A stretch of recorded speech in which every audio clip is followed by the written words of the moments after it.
Hello family, welcome back to my new blog.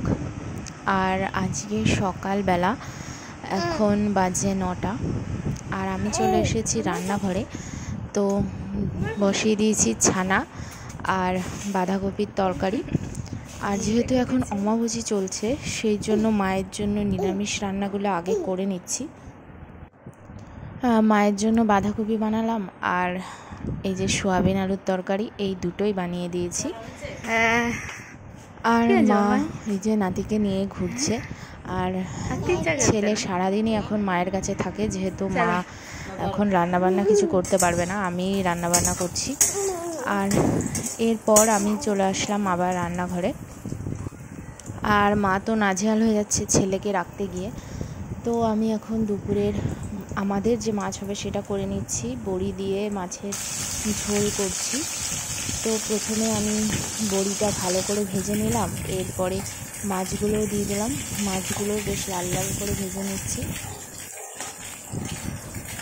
তো আমার এক এক করে সমস্ত মাছগুলোই ভাজা কমপ্লিট হয়ে গেছে। আর এই যে মাছগুলো কিন্তু লাল লালই হয়েছে। আর এরপর আমি আলুগুলো ভালো করে ভেজে নিচ্ছি। আলু ভাজা হয়ে গেলে এরপর সর্ষের তেল আরেকটু পরিমাণ মতন দিলাম, দিয়ে তারপরে দিয়ে দিলাম গোটা জিরা, দিলাম কাঁচা লঙ্কা, আর দিলাম টমেটো। আর এর মধ্যে দিয়ে দিয়েছিলাম আমি এখানে লবণ, হলুদ, শুকনো লঙ্কার গুঁড়ো, আদা, জিরার গুঁড়ো, এই সব কিছুই দিয়ে ভালো করে মশলাটাকে কষিয়ে নিলাম। মশলা ভালো করে কষানো হয়ে গেছে। আর এই যে দেখতেই পাচ্ছেন তেল ছেড়ে দিয়েছে পুরো। তো মশলাটা ভালো কষানো হয়ে গেছে বোঝা যাচ্ছে। এরপর দিয়ে দিলাম আমি গরম জল, পরিমাণ মতন গরম জল দিয়ে দিলাম। আর এইবার ভালো করে ফুটাতে হবে। ফুটে উঠলেই তারপর এবার মাছগুলো দিয়ে দিচ্ছি আমি।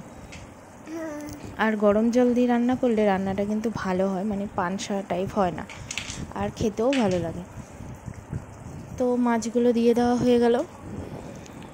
এরপর আমি বড়িগুলোও দিয়ে দিলাম। এগুলো মুসুরির ডালের বড়ি, এগুলো কিন্তু খুবই টেস্টি খেতে। তো আমার মাছের ঝোল হয়ে গেছে। এবার একটুখানি ঢাকা দিয়ে রাখবো এই 5 মিনিটের জন্য, যাতে আলুগুলো ভালো করে সিদ্ধ হয়ে যায়। ব্যাস, এই যে লুকটা। তো নামানোর আগে দিয়ে একটু ঘি দিয়ে দিলাম। আর আমার বড়ি দিয়ে মাছের ঝোল রেডি হয়ে গেল। এরপর অনেকটাই বেলা হয়ে গেছে, তো আমি এখন চলে আসলাম স্নান করে। আর পাপা তো এই যে এখন আমার সঙ্গে খেলা করছে, আমার কাছে আছে এখন।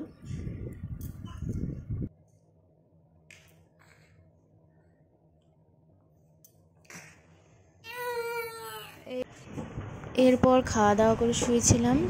আর এখন হয়ে গেছে সন্ধ্যা। আর এই যে ছেলের খাবারও রেডি করে নিয়েছি, এখন ছেলেকে খাইয়ে দেবো। আর যেহেতু অমাবস্যা চলছে আর মা আর একটু মিষ্টি খেতে ভালো লাগে, সেই জন্য ভাবলাম মাকে একটু সেমাইও বানিয়ে দিই। তো আমি এখানে সেমাই বানিয়ে দিচ্ছি মাকে।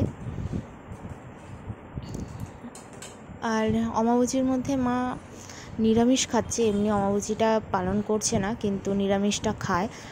তো সেই জন্যই মায়ের জন্য নিরামিষ রান্না করা।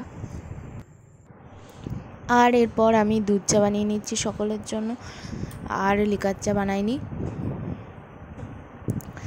তো চা বানানো হয়ে গেছে। আর এই যে এখনও এতটা দুধ আছে, এই দুধগুলো এখন জাল দিয়ে রাখতে হবে, অনেক গরম পড়ে গেছে।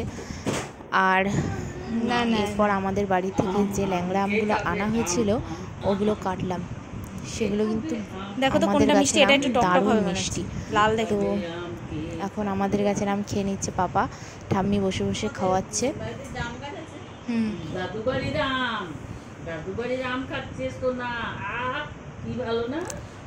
আর এই যে পাপাকে তারপর নিয়ে আসলাম ঘরে।